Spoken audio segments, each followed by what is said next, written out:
오늘은 4월 마지막 날입니다. 내일부터 5월 첫날이 시작되죠.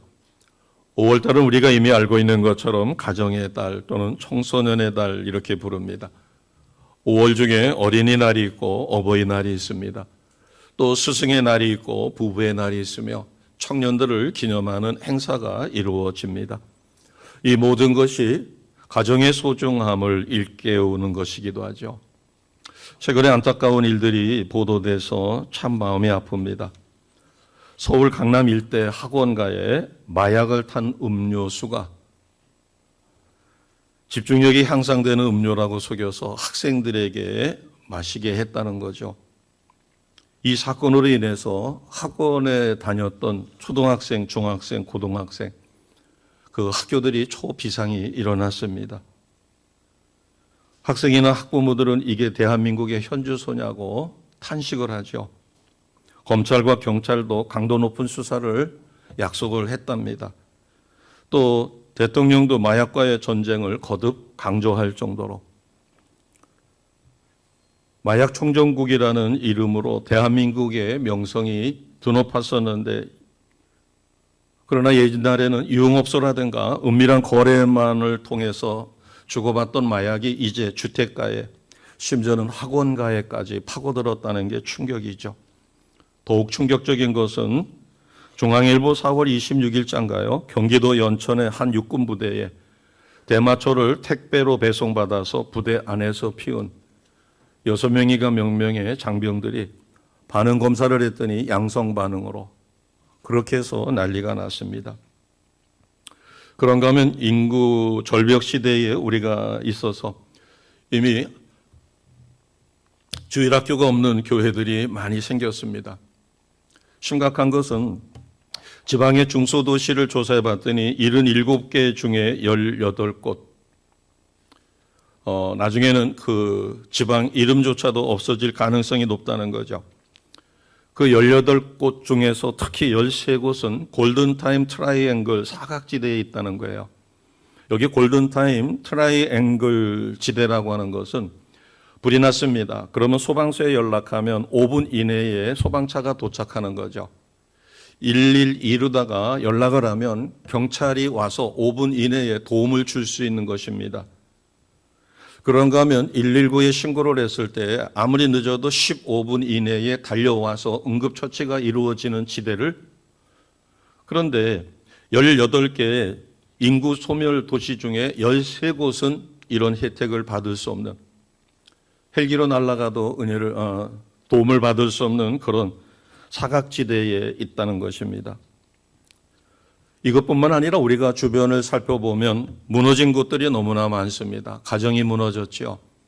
학교 공교육, 또 대한민국 사회와 민족이 무너졌습니다. 그렇다고 해서 이것이 남의 일 같으면 방치할 수 있겠지만 우리가 방치할 수도 없는 내 나라에 일어난 일입니다. 이것을 우리는 어떻게 회복해야 할까? 그리고 치유가 필요한 것을 어떻게 치유해야 할까?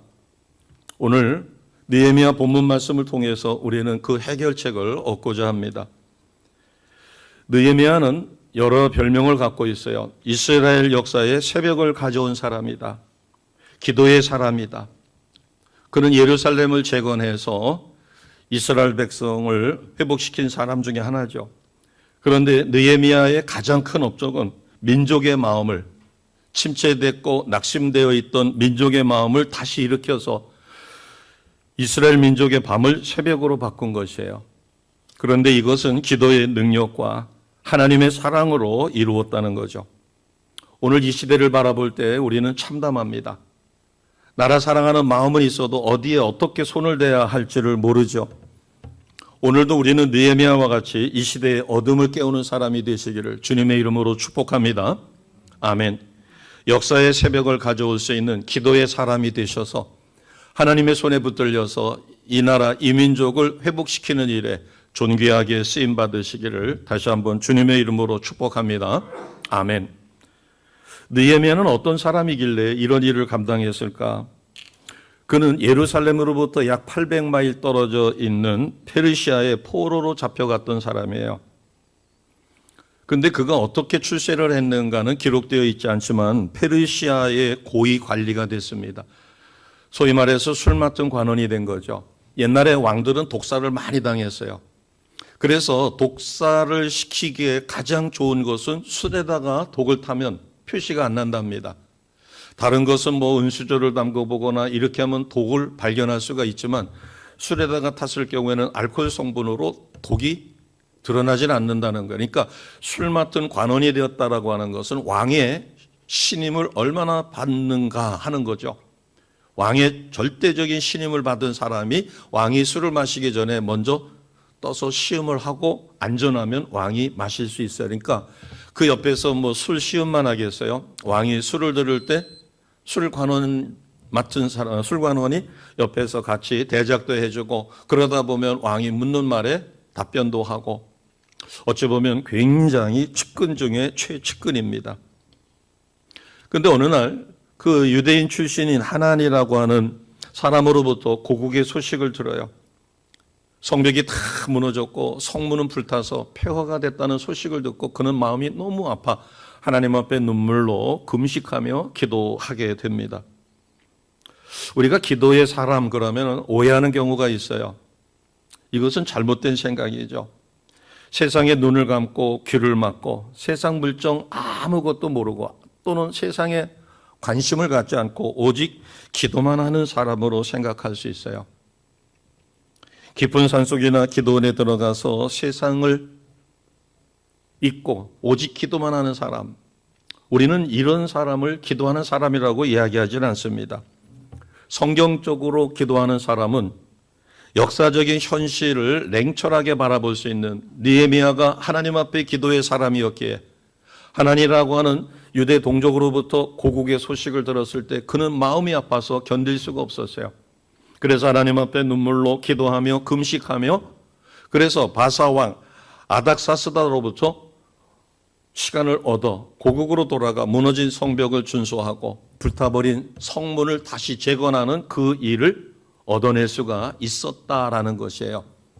우리가 세상 물정을 알기 위해서 뉴스를 보거나 또는 스마트폰으로다가 허구한 날 뉴스를 검색할 수는 있어요. 그래가지고 속에서는 화가 치밀어 오릅니다. 그러면 그것이 나에게 무슨 유익이 있을까? 그러나 느헤미야는 그렇게 한 것이 아니라 하나님 앞에 기도하며 그러니까 평상시에 고국에 대해서 하나님 앞에 중보기도 했겠죠. 그러다가 하나님이라고 하는 사람 유대 출신으로부터 고국의 소식을 듣고 마음이 너무 아파. 그 마음은 하나님이 주시는 사랑의 마음이죠. 고국을 사랑하는 마음입니다. 바꿔 이야기하면 우리가 기도의 사람이다라고 이야기할 때는 역사적인 현실에 냉정하게 눈을 뜨고 열린 귀를 갖고 그리고 편협된 소식을 듣는 것이 아니라 왜곡된 소식을 들을지라도 하나님이 주시는 지혜로 바른 판단을 할 수 있는 그래서 성령의 감동으로 그는 고국을 생각할 때 너무나 마음이 아팠어요. 그러면 그가 어떻게 민족의 마음을 돌이켰으며 어두운 밤을 민족의 새벽으로 바꿀 수 있었을까? 자, 그 비결이 11절에 소개가 되어 있습니다. 그러나 11절을 읽어봤었을 때 우리가 기도하지 않는 마음으로 성령께서 주지 않으면 그 비결을 찾기가 어려워요. 11절 같이 하겠습니다. 시작. 내가 예루살렘에 이르러 머문 지 사흘 만에. 사흘 동안 무엇을 했을까요? 느헤미야는 사흘 동안에 별 일을 하지 않은 것 같아요. 아닥사스다 왕, 즉 바사의 페르시아를 바사라고도 부릅니다. 왕의 허락을 얻었어요. 조서를 갖고 왔어요. 마병과 군대를 동원했어요. 그리고 성벽 재건에 필요한 그런 재료들도 가지고 왔지요. 우리가 뒤에를 보게 되면 이 전체를 완성시키는데 소요된 시간이 52일입니다. 그러면 52일 중에 3일 동안을 머물러 있었다라는 표현을 쓰는 것은 이해가 되지 않죠. 그럼 궁금합니다. 왜 이 시간 동안에 어떤 제스처를 취하지 않고 머물러 있었을까? 사실은 머물러 있은 것은 아니에요. 그가 도착해 봤었을 때 느헤미야는 부푼 꿈을 갖고 왔습니다. 바사왕의 조서를 가지고 왔어요. 군대와 마병을 그리고 필요한 목재라든가 또는 여러 가지 그 재료들을 가지고 왔어요. 그런데 느헤미야가 막상 와서 보니까 유다 백성들은 환영하는 눈치가 전혀 아니었어요. 썰렁하기 짝이 없었어요. 그런 현실과 그런 분위기 속에서 무엇을 한다고 하는 것은 쉬운 일이 아니었어요. 도대체 왜 그런가 하는 분위기라든가 현실 상황 파악이 필요했습니다. 바꿔 이야기하면 내 주변에 무너진 곳을 봅니다. 자녀들을 봤을 때 자녀들이 하나님 말씀 위에 바로 서지 않습니다. 세상 방식을 취택해가지고 세상 방식으로 가요. 그리고 하나님으로부터 점점 멀어지는 것을 발견합니다.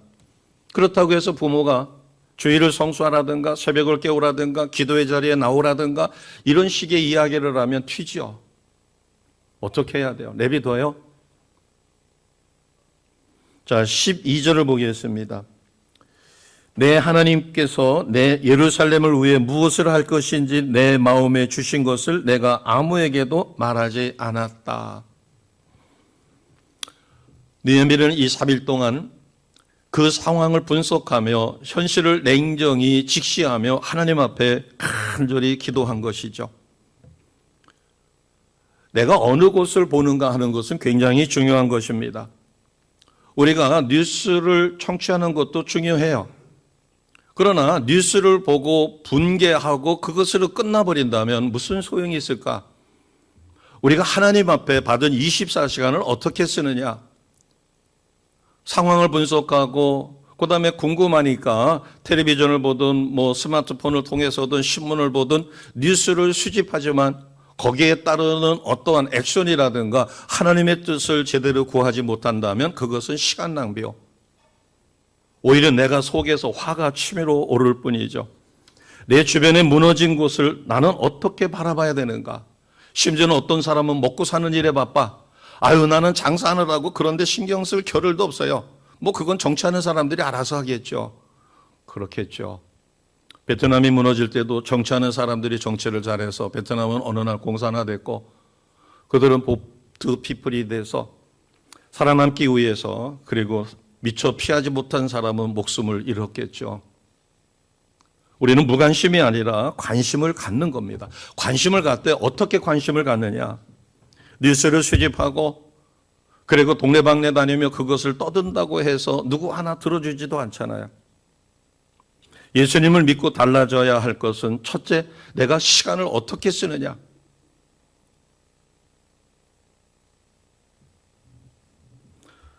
무관심이 아니라 관심을 갖되 하나님이 원치 않는 방법으로 시간을 썼을 경우에 돌아오는 것은 화만 치밀어 오릅니다. 그 다음에 세상에 대해서 이제 환멸을 느끼게 되겠죠. 그러면서도 어떤 액션을 취할 수 없거나 어떤 변화가 없게 되면 이제 관심을 끊게 될 수밖에 없어요. 우리는 무너진 곳을 바라보는 시각이 굉장히 중요합니다. 분명히 느헤미야는 아닥사스다 바사 왕으로부터 페르시아 왕으로부터 조서를 가지고 왔어요. 그리고 그것을 내밀고 밀어붙이면 밀어붙일 수 있어요. 군대도 있고 마병도 있고 재료도 가지고 왔으니까. 그러나 제일 중요한 것은 자기가 데리고 온 군사들로 그것을 이루는 거 떠난다면 그것이 무슨 소용이 있겠어요? 민족의 마음을 일으켜야 되죠. 하나님이 허락하신 일이라고 우리가 복음을 전하는 일에 뭐 이슬람권이라든가 불교 신자들에게 복음 전하는 것은 하나님이 정하신 이치예요. 그런데 이슬람권 안에 가서 그들의 문화와 전혀 다르게 우리식으로 하던 식으로 땅밟기를 해가지고 큰 문제를 일으켜서 국제적인 문제가 되었던 적도 있죠. 불교 사찰 안에 들어가가지고 탑돌이를 하는 게 아니라 그곳에 가서 땅밟기를 하며 찬송가를 냈다 불러 제킨다. 과연 덕스러울까요? 하나님이 기뻐하실까요? 만약에 불교 신자들이 예배 드리는데 들어와가지고 저 뒤에 앉아가지고 목탁을 두들기며 경을 읽는다면 과연 우리는 신앙심이 좋다라고 이야기할까요? 하나님이 허락하신 일이라고 해서 우리는 잘짓잘못 밀어붙일 경우가 있죠. 자녀들에게 잔소리 아닌 잔소리를 할 수가 있어요. 12절에 보니까 느헤미야는 하나님이 주신 감동임에도 불구하고 그것을 선뜻 이야기하지 않았다. 여기에 기도의 비밀이 있는 것입니다. 기도를 모르는 사람은 시간 낭비처럼, 그리고 기도하고 있습니다라고 할 때 변명처럼 느껴지죠. 어찌 보면 기도가 장식처럼. 그러나 교회의 역사를 움직여온 사람들을 보면 무디라든가 스펄전 목사님이라든가 또는 루터라든가 칼빈, 그리고 성경에 나오는 베드로 사도라든가 바울, 그들의 삶을 무엇이 역동적으로 만들었을까요? 그것은 바로 기도입니다. 우리가 만약에 베드로 사도에게 물어본다, 사도 바울에게 물어본다, 당신이 그렇게 역동적인 삶을 살 수 있는 비결이 무엇입니까? 라고 묻는다면 뭐라고 대답할까요? 그것은 기도의 힘입니다. 기도가 이 모든 일을 가능하게 했습니다. 자, 13절과 14절을 보겠습니다. 13절을 보면 그 밤에 골짜기 문으로 나가서 용정으로 본문에 이르는 동안에 보니 예루살렘 성이 다 무너지고 성벽은 불탔어요. 그래서 14절에 보면은 갈 수 있는 데까지 나아가 봅니다. 앞으로 나아가 샘문과 왕의 못에 이르러서는 탄 짐승이 지나갈 곳이 없는지라. 더 이상 갈 곳이 없는 거예요. 면밀히 조사를 해본 겁니다. 골짜기 문으로 나가서 용정이라고 하는 곳은 흰농 골짜기와 기드론 시내가 만나는 곳이에요. 지명입니다. 그곳을 지나 이 본문이라고 하는 것은 배설물 또는 쓰레기, 그러니까 히브리 사람들은 성스러운 문과 쓰레기라든가 인분 같은 이런 배설물을 처리하는 것을 구별했어요. 그래서 본문에 이르고 심지어는 샘문이나 왕의 못에 이를 때 지나갈 곳이 없는 거예요. 여기에 샘문과 왕의 못은 깨끗하고 경건한 곳입니다. 그러니까 배설물을 처리하는 본문이 있는 데만 막힌 것이 아니라 샘문, 왕의 못, 즉 깨끗하고 경건한 곳도 14절에 보니까 지나갈 곳이 없다. 이것은 무엇을 의미하는가 하면 우리가 하나님 앞에 죄짓지 않고 경건한 삶을 매일매일 삽니다.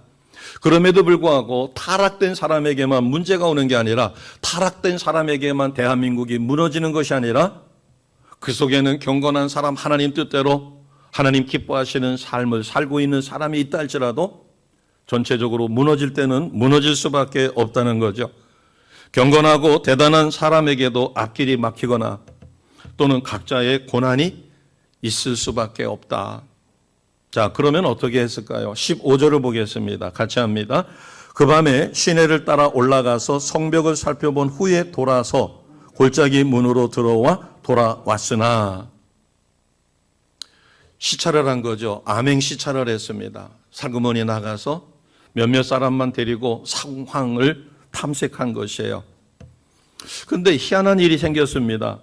그렇게 파악을 했으면 이제 작전회의라도 해야 되겠고 사람들을 끌어모아 어떻게 이것을 재건할 것인가를 논해야 되는데 16절은 뜻밖입니다. 16절 같이 가겠습니다. 시작. 방백들은 내가 어디에 갔었으며 무엇을 하였는지 알지 못하였고 나도 그 일을 유다 사람들에게나 제사장들에게나 귀족들에게나 방백들에게나 그 외 일하는 자들에게 알리지 아니하다가. 아멘. 왜 제사장이라든가 귀인이라든가 방백들의 동의를 얻어내야 될 텐데 침잠했을까? 입을 다물었을까? 그것은 분위기가 긍정적이지 않았다는 거죠. 우리가 여기서 지혜를 얻어야 합니다. 분위기가 아닌데 해야 할 말이 있고 해서는 안 되는 말이 있죠. 그런데 해야 할 말과 해서는 안 되는 말을 구별하지 못해요. 그럴 경우에는 문제가 발생합니다.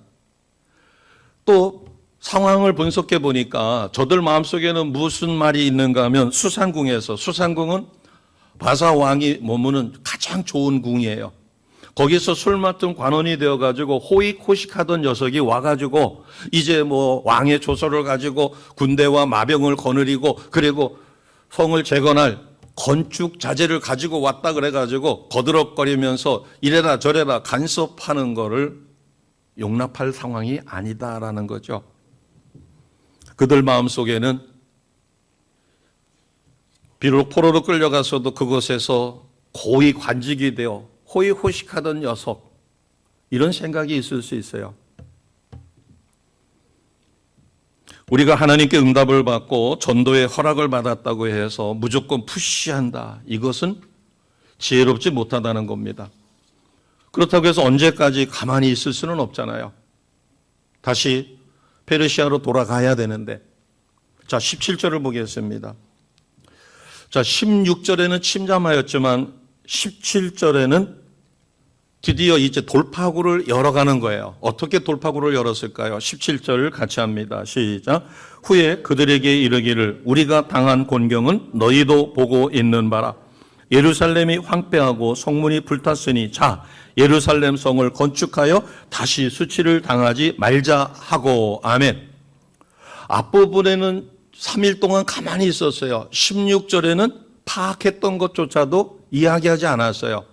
자, 거기서 시간이 흘렀겠죠. 그러면서 17절에는 드디어 입을 엽니다. 근데 입을 열려면 연결고리가 있어야 돼요. 여기서 중요한 것은 공감을 얻어내는 겁니다.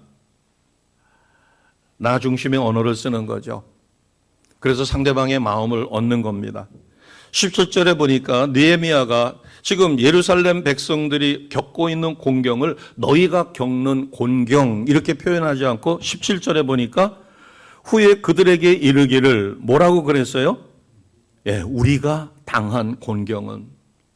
여기서 아주 중요한 의미가 있습니다. 너희가가 아니라 우리가. 즉 공감이죠. 고난에 동참하는 모습을 보여주는 겁니다. 하나님의 때를 기다리고 있다가 그들이 공경에 처했을 때 도와주며 복음을 전하는 지혜와 같은 거예요. 저는 이 말씀을 의미하다가 이렇게 생각해 봤습니다. 믿음이 좋은 가정이 있어요. 특히 아버지가 아주 좀 율법적인 신앙이 강합니다.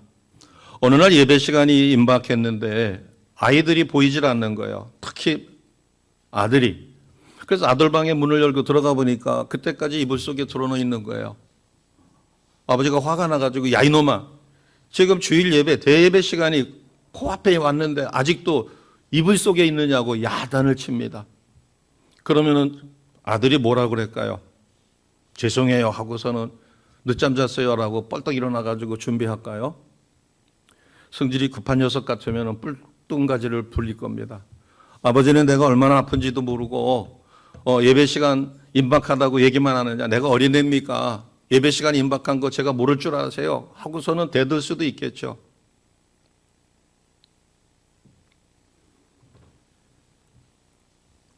(17절에) 보면 우리가 당한 공경.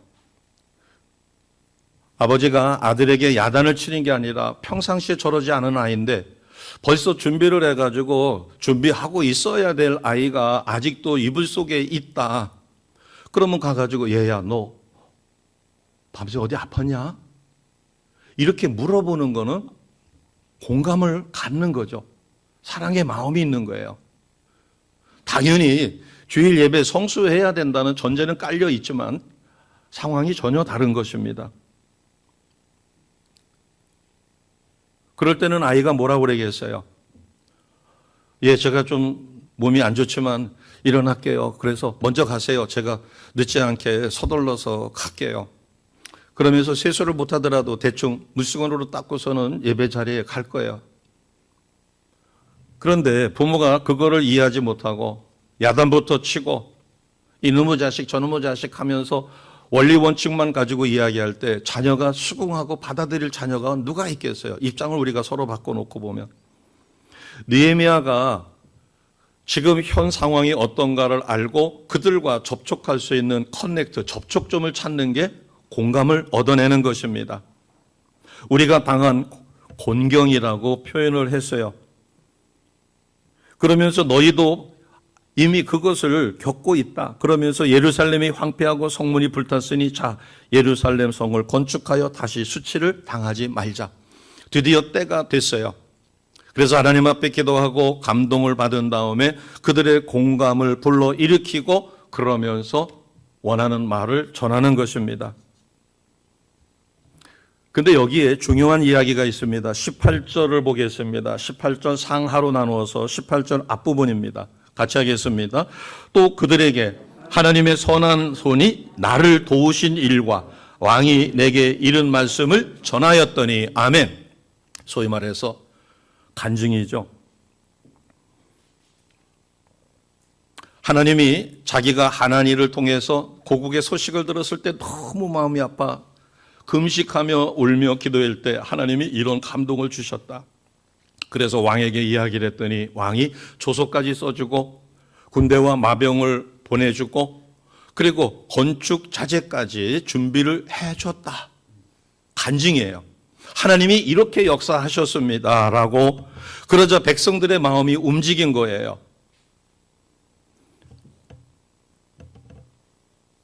포로에서 돌아왔던 유다 백성들이 노력은 안 해봤겠어요. 그러나 하루하루 한 끼 밥을 먹기도 힘든 상황에 폐허된 성벽을 준수하고 불에 타버린 성문을 재건한다라고 하는 것은 불가능한 일이죠. 그들이라고 왜 그것을 보고 마음이 아프지 않았겠어요? 그래서 어쩔 수 없어 널브러졌던 사람들에게 느헤미야의 간증은 도전이 됐어요. 야, 포로로 끌려갔던 그가, 그리고 술 맡은 관원장이 됐으니까 고위 관직인데 그곳에서 호의호식해도 누가 뭐라 그럴 사람 없을 텐데 그가 고국의 소식을 들은 다음에 너무 마음이 아파 울며 하나님 앞에 금식하며 목숨을 걸고 기도했더니 하나님이 놀라운 선한 일을 일으키셨다. 야, 우리도 하면 되지 않겠는가? 대한민국이 6.25 전쟁 속에서도 일제치하에서도 하나님께서는 우리 민족을 세워주셨는데 코로나 상황에서도 IMF 위기 상황에서도 지금 우리가 겪고 있는 이 어려움은 그런 것에 비교하면 아무것도 아니지 않는가? 용기를 가질 수 있겠죠. 그러나 누군가가 이것을 촉발시킬 수 있는, 변화시킬 수 있는, 그리고 내가 내 주변 사람들에게라도 이러한 상황을 호도시킬 수 있는 노력에 누군가가 쓰임받아야 되는데 우리 사랑하는 성도님들이 쓰임받으시기를 주님의 이름으로 축복합니다. 아멘. 복음을 전파할 때 내가 구원받은 간증을 전하면 상대방 마음이 열리죠. 성경 지식을 몰라도 하나님이 나를 이렇게 쓰셨다. 그래서 내 자랑이 아니라 겸손하게 하나님이 역사하신 것을, 학부모 모임이 아니라 어디 가서 차를 마시는데 어떤 학부모가 하소연을 해요. 어려서는 품 안의 자식이라 말을 들었는데 이제 커가지고 말도 안 듣고 너무 힘들다는 거예요. 그래서 하나님 앞에 기도했는데도 이제는 힘이 빠져가지고 기도조차도 안 된다는 거예요. 근데 옆에서 이렇게 들어보니까 때가 되지도 않고 무르익지도 않았는데 마음이 급하니까 새벽 기도 갔다 와서 자고 있는 자녀들을 보고 거기다가 잔소리를 하는 겁니다. 부모 마음에는 좀 깨어서 성경이라도 보고 아니면 좀 아침이라도 일찍 일어나고 이러기를 원하는데 허구한 날 지방에 틀어박혀가지고 뭘 하는지 어느 날은 보게 되면 게임하는 것도 같고 어느 날은 보니까는 딴짓하는 것 같고 분통이 터지죠. 터진다고 해서 받아들일 준비가 안 돼 있는 아이. 그런데 그렇게 하는 아이들 마음이 편하겠어요? 뭔가 일손이 안 잡히니까 그 일손을 잡으려고 하다가 나중에는 그것조차도 이제 흐지부지 되고 그냥 세워라 내워라 하고 거기에 빠져가지고 자기도 자기 스스로 컨트롤이 안 되는 거예요. 그러면서 스스로를 바라봤을 때 얼마나 속상하겠어요. 얼마나 자기가 자괴감에 빠지겠어요. 나는 이런 존재인가. 그런데 거기다 대고서는 불난 집에 부채질을 하고 불난 집에 기름을 끼얹는 것처럼 잔소리를 해댄다면 받아들일 사람이 누가 있겠는가. 그래서 그럴 때 그 부모에게 자기 자랑이 아니라 겸손하게 그렇게 이야기하는 겁니다. 맞아요. 품 안의 자식이지 이미 크면은 머리 컸다고 다 지 멋대로 해요. 나도 그 전에 새벽 예배 갔다 오면 천불 일어나가지고 몇 번 대판 싸웠는데 그러다가 보니까 안 되겠다 싶어가지고 하나님 앞에 기도하는 가운데서 또 목사님이 그렇게 설교를 하시더라고요. 속에서 치밀어 오르는 게 있으면 9번을 참고 성령께서 강력하게 역사할 때 한 번만 진리의 말씀을 전하라. 새벽을 깨우라든가 기도의 자리를 회복하라든가. 그래서 참으면서 하나님 앞에 눈물로 속상하는 것을 기도했더니 어느 날 하나님께서 한 번 이야기하는 감동을 주었을 때 이야기를 했더니 그 아이가 듣는 그 순간에는 반발을 하는 것처럼 대꾸도 안 하더니만 늦은 밤에 문을 열고 들어와서 엄마 죄송해요, 아빠 죄송해요 그러면서 자기가 회복할게요 라고 이야기를 할 때 정말 눈물이 쑥 빠지더라. 7번, 9번 잔소리하는 것보다 성령의 감동으로 한 번을 조심스럽게, 그것도 감정을 섞지 않고 이야기했더니 하나님의 놀라운 역사가 일어나더라. 그러면 그 상대방이 그것을 받아들이고 자식을 사랑하는 부모가 나도 그렇게 해봐야 되겠다. 얼마나 힘을 얻겠어요. 자, 19절을 봅니다. 느헤미야가 감동을 받고 성령의 감동을 받았다고 해서 항상 아군만 있는 게 아니에요. 지금 대한민국은 좌우로 나눠져 있습니다. 잘 사는 사람과 못 사는 사람과 뭐 등등 해서 마음이 하나 되지도 않고 있죠. 자, 19절을 보겠습니다. 19절은 적대 세력이 있다는 거예요. 19절 같이 갑니다. 호론 사람 산발락과 종이었던 암몬 사람 도비아와 아라비아 사람 게셈이 이 말을 듣고 우리를 업신여기고 우리를 비웃어 이르되 너희가 하는 일이 무엇이냐? 너희가 왕을 배반하고자 하느냐? 하기로. 지금 대한민국은 샌드위치입니다. 중국도 일본을 마음대로 건드리지를 못해요. 왜? 1945년에 된통당했거든요.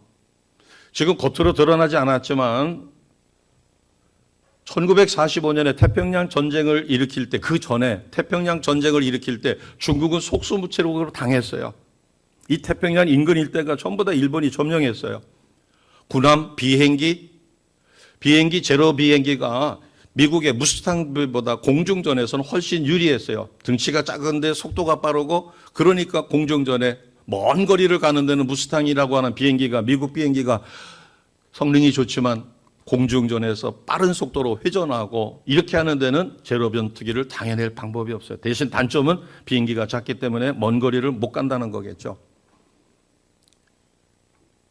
그리고 인구도 우리보다 2배가 많습니다. 1억이 넘어요. 한 1억 2천 정도 되죠. 우리는 5천만 정도 됩니다.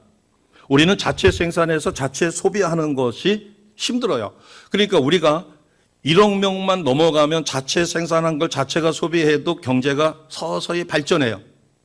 그러나 그 수가 안 될 경우에는 자체 소비만으로는 안 되니까 우리는 수출 주도형으로 갈 수밖에 없는 나라예요. 그러나 일본은 자체에서 생산한 것을 자체에서 소비하더라도 성장이 가능한 국가 구조를 가지고 있어요. 그러니까 중국이 일본을 건드려 봐야 일본은 시큰둥해요. 그리고 중국이 수입을 끊는다고 해도 그것은 중국도 엄청난 손해를 봐요. 그러나 대한민국을 건드리는 것은 쉽습니다. 더군다나 대한민국은 중국을 지지하는 세력들이 있어요. 또 미국 쪽에를 지지하는 세력들이 있어요. 서로 하나 되지 못하고 있어요. 그런 상황에서 건드리기가 너무 쉬운 거예요. 그러다 보니까 이제 러시아까지도 건드려요. 이런 상황을 우리가 바라봤을 때 정치인들에게만 탓할 것이 아니라 그들은 악한 세력에 사로잡혀 권력의 시녀가 돼서 대한민국을 바른 길로 인도하기보다는 이 당리당략에 앞장서 있기 때문에 어떻게 해야 돼요? 똑같은 상황이 지금 19절이에요. 호론 사람 산발랏, 여기에서의 그 산발랏이라고 하는 사람은 사마리아 총독입니다. 도비아는 산발랏의 부하예요. 암몬 지역에서 이주해 왔는데 관심배입니다. 게셈은 애굽 북동쪽에서 팔레스타인 남부까지 그 광활한 지역을 다스리는 왕이에요. 이 엄청난 기득권 세력이 느헤미야가 하는 일을 비웃는 거예요. 네가 뭐 하는 거냐? 그게 되겠느냐는 겁니다. 예루살렘 환경은 황폐하고 인구가 많지 않습니다. 그런데 지도자급에 해당되는 사람들이 이렇게 반발하고 느헤미야를 업신여기고 성벽을 재건하고 성문을 다시 다는 이 일을 방해하는 거예요. 우리나라가 무엇을 하려고 할 때 전부 다가 한마음 한뜻이 안 되잖아요. 그럴 경우에 어떻게 해야 돼요? 자, 그 비결이 20절입니다. 20절 같이 갑니다. 시작. 내가 그들에게 대답하여 이르되 하늘의 하나님이 우리를 형통하게 하시리니 그의 종들인 우리가 일어나 건축하려니와 오직 너희에게는 예루살렘에서 아무 기업도 없고 권리도 없고 기억되는 바도 없다 하였느니라. 아멘.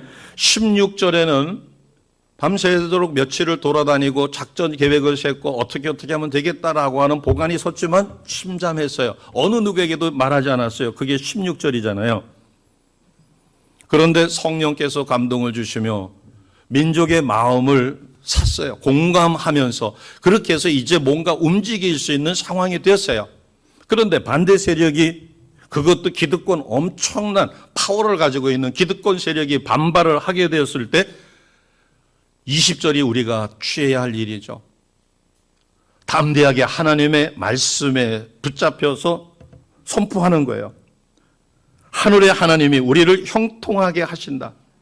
이게 헛된 망언이 아니라, 목소리만 키워가지고 하는 얘기가 아니라 성령께서 감동 주심으로 이미 성령의 감동으로 백성들의 마음을 사로잡았어요. 그게 18절이잖아요.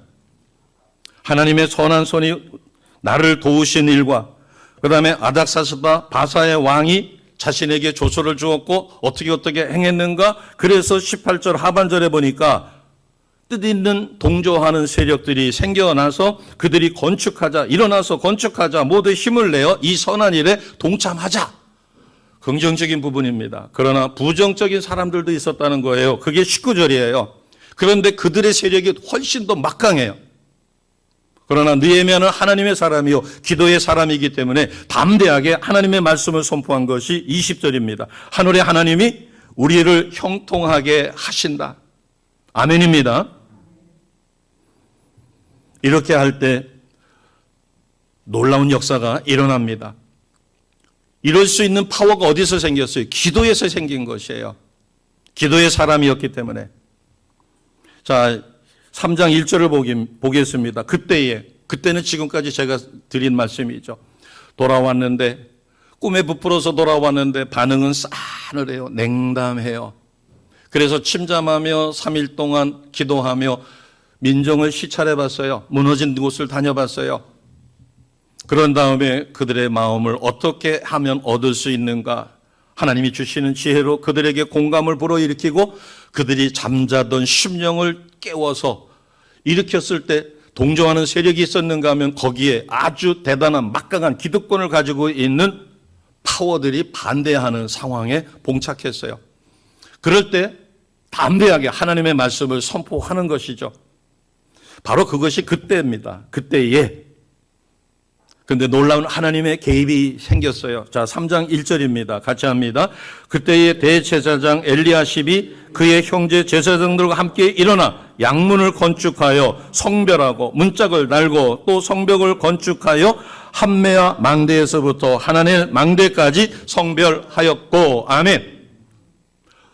큰 소리 친다고 해서 되는 게 아니죠. 요즘에 교통사고 나면 큰 소리 치는 사람이 옛날에는 이겼지만 지금은 그렇게 할 필요도 없어요. 보험회사 불러가지고 처리하게 하고 자기는 쑥 빠져도 돼요. 오히려 큰 소리 쳤다가 나중에 그것이 문제가 될 수 있죠. 그러나 하나님의 감동에 사로잡혔을 때는 담대하게 하나님의 말씀을 선포할 때 하나님의 역사가 놀랍게 일어납니다. 그래서 1절에 보니까 대제사장 엘리야십이 일어나요. 그 다음에 그의 형제 제사장들이라고 하는 것은 대제사장을 지지하고 그에게서 지시를 받아 움직이는 많은 제사장들이 일어나서 양문을 건축합니다. 그리고 문짝을 달았어요. 그리고 무너진 성벽을 어디서부터 함메아 망대에서 하나넬 망대까지 전체가 아니라 어느 그 부분에 무너진 성벽을 다시 중축했어요. 2절을 보겠습니다. 2절에도 하나님의 역사가 일어납니다. 2절 같이 갑니다. 그 다음은 여리고 사람들이 건축하였고 또 그 다음은 아므리의 아들 삭굴이 건축하였으며 이므리의 아들 삭굴이 건축했습니다. 그 다음에 3절에 보게 되면 어무는 하스나 자손들이 건축했어요. 들보를 얻고 문짝을 달고 자물쇠와 빗장을 설치했어요. 놀라운 일이 일어났습니다. 우리 삶에도 이와 같은 하나님의 놀라운 일이, 하나님의 역사심이 형통의 손길로 나타날 것이라 확실히 믿습니다. 아멘.